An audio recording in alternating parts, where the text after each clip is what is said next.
Hello, good morning students. How are you? I hope that you all are fine.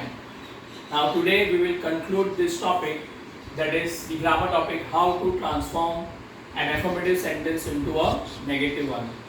Last time we had learned 4 methods, that is remove to, use to, degrees of comparison, then using the opposite word and applying not before it, and the fourth one, no sooner as soon as. Now the fifth and the final one, that is method number 5, using the words or phrases of equivalent meaning. Now the example is given over here. Amit was not granted permission.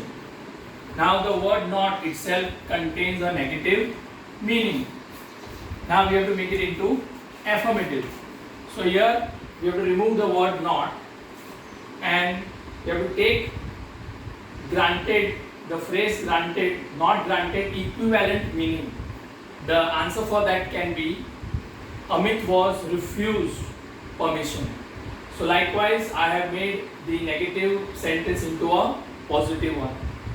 Second example here, none of their proposals were accepted.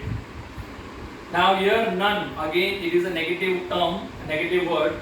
So here again by using words or phrases of equivalent meaning, we can turn the sentence which is negative into a affirmative one. None becomes all their proposals were rejected. So here likewise we can turn the negative sentence into an affirmative by using this last method. This method is a little bit difficult for students, but if you will practice slowly and gradually, you will come to know how to solve the problems. Apart from these 5, there are other methods also.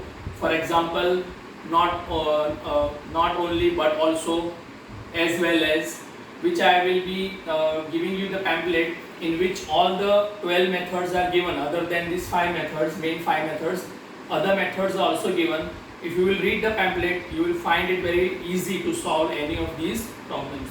So I hope that you have understood this topic, and if you have any query, you can text me or you can contact me on my number. Thank you and have a nice day. See you. Bye.